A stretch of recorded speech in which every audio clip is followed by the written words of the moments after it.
Nick Langworthy, the declared winner in the NY23 race. Thank you so much for joining us. I appreciate your time. Congratulations on your win.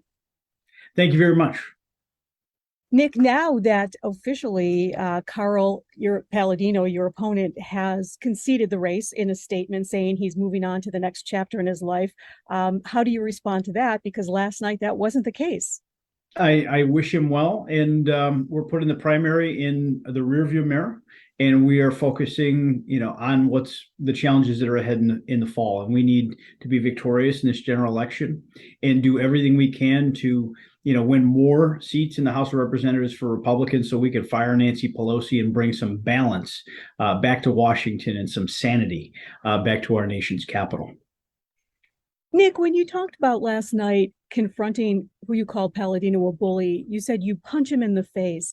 Will we hear that rhetoric throughout your campaign? Because it's almost what mostly has been criticized with Paladino, that he is that bully and that he does try to, talk with a little bit of violence in his tone. I think people have known me in this community for, my entire time as a party leader. I mean, I've been on the stage for 13 years. I'm not someone that uses violent rhetoric. I don't, play to extremes. But I think it was a little bit of a metaphor for, the kind of campaign that we had. And I don't look to dwell on, what was a divisive primary. And that's now behind us. But we won't get into a fight and confront people and throw the first punch, but we were happy to throw the last. And ultimately, the people spoke last night about the brand of leadership that they are looking for in a congressional leader, someone that will not bring embarrassment to the community. We've had too many people go in with great promise and then have to leave under unfortunate circumstances, and that's the promise I'm making to Western New York and the Southern Tier, is that I will not embarrass this community. I will go out there and fight for your values, fight and listen to you on policies, and be that transparent, visible, accessible member of Congress that we deserve from this side of the ideological spectrum. It's been too long since we've had that kind of representation. And I think that last night was the beginning of a new era of change in leadership. Did you expect to see that success in those Southern Tier districts, considering many thought that they'd want to hear kind of that straight Trump rhetoric that Carl Paladino was trying to deliver? Well, I'm a native of the Southern Tier. I've spent a lot of my life in Chautauqua and Cattaraugus County. I know the people there very well. In my time as state chairman, I have traveled those roads and had many meetings and talked to many political leaders. I think there was a lot of people in the Buffalo orbit that totally mischaracterized and generalized the mindset of a voter in the Southern Tier. They are conservative in their politics. They want to fight for traditional values, but they want someone that's going to bring some dignity to the office. And that's what I think my candidacy presented. But also, showing up is half the battle. And our campaign developed a strategy from minute one. I looked at these maps and I said, this is a Southern Tier seat that happens to include Erie County. It's not the other way around. 60% of the population in this district is Southern Tier based. And we spent the absolute lion's share of our time working and having town hall meetings and meet and greets. I mean, I probably had, 2 or 3 town hall meetings per county in the Southern Tier, and meeting with large groups of people and stakeholders, and making the calls and developing the relationships. That's critical. And getting the buy-in of people that didn't know me as well as people knew me in Erie County or knew my opponent. That was where this race pivoted, and that was our strategy all along. Have you heard from Donald Trump? I have not as of yet today, Do but you expect he will now come forward and support you in this race? I know he wouldn't support either one of you because he felt you were both friends of his over time. we have a tremendous relationship. We talk on a regular basis, and I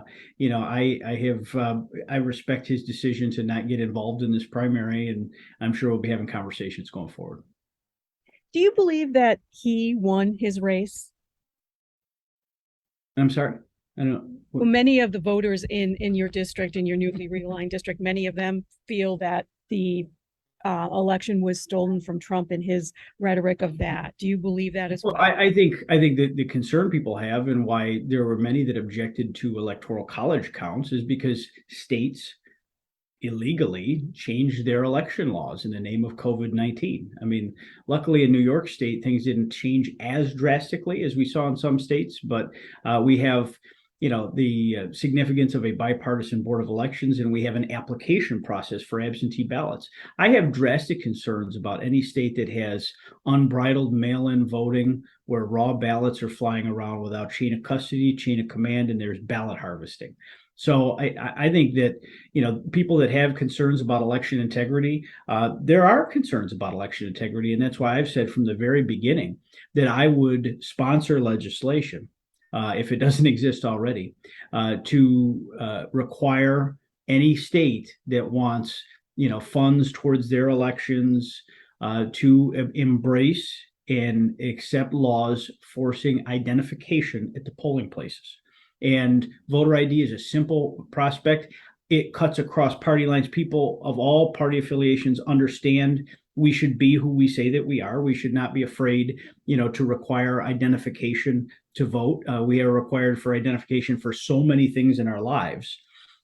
This is a sacred honor. This is a sacred right that people have shed blood in the history of this country for, and we should have voter identification in the United States of America. And that would be the first step towards getting everyone to buy in that our elections are safe and sound. But we have to safeguard our elections. There are concerns. Anytime you introduce new laws, changes, liberalization to chain of command and chain of custody of ballots, these drop boxes, things of this nature, there's going to be even more questions. Our elections worked really well for the first, 250 years of the country's existence. Every meddlesome new law, regulation, wrinkle that state legislatures try to put there that isn't safeguarding the election, I think causes more concern. Nick, you're a Democratic opponent. We just did an interview with him, and he said he would be willing to debate you. Will you take that challenge on? Will you debate him? Of course. Of course. I mean, I challenged my opponent in this primary debates. Max seems like a gentleman, and we've said hello a few times on the campaign trail. But he and I come from very different philosophies, and I think that we owe that kind of conversation, to the district, and I'm sure at some point down the road we will have those discussions between the camps. Moving forward, what will be your biggest challenge? You've got a lot on your plate. You're the state, leader of the chair of the GOP, and you're also running this campaign. How are you going to juggle that? Well, we've juggled it just fine for the last 79 days. We've balanced the gubernatorial primary as well as this primary. We're now beyond all primaries, so it's time for us to unite the party at all levels, because there were some divisive primaries around the state, and we're having an awful lot of conversations to make sure everything's in line there. We're working hard every day to do the things that we need to change New York. And the biggest thing we need to change New York is to change governors of the state of New York. And electing Lee Zeldin as the next governor of this state would break down the walls of one-party Democratic control that I believe has destroyed our way of life in this state.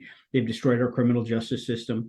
New Yorkers don't feel safe and secure in every neighborhood as they should have a right to. And it's not just a New York City problem anymore, folks. It's upstate, it's in the suburbs, it's in rural areas. I mean, petty crime is off the charts, and they did this all in the name of social justice. We really need to have some teeth back into our criminal justice system. We need people to understand there are real consequences to crime, and it shouldn't just be victims paying the price. Criminals should pay the price. And we need to change the philosophy of our government if we're going to achieve that. But also, we're being taxed to death, and we need relief. We need to go break the supermajority in the state Senate. We need to elect more members to our state assembly so that our new governor will have the ability to push their agenda through. And you will stay in your state chair seat throughout the race. You're not going to resign that at this point. I've said from the very beginning, and I haven't had a change in opinion, that if when I'm sworn into Congress, I will be stepping aside as state chair at that point. There really has been nothing that's fallen by the wayside. We've got a world-class team that's fully entwined on a daily basis with Congressman Zeldin and his operation in the gubernatorial campaign, along with our statewide candidates. So we're full steam ahead, and we haven't missed a trick yet. This was it was a bruising primary, but that's now in the rearview mirror, and we're focused on November, in victory in November, and that's what we're going to do. Nick Langworthy, thank you so much for joining me. Again, congratulations on your GOP win in the primary for the NY23 seat. Thank you so much, Allie.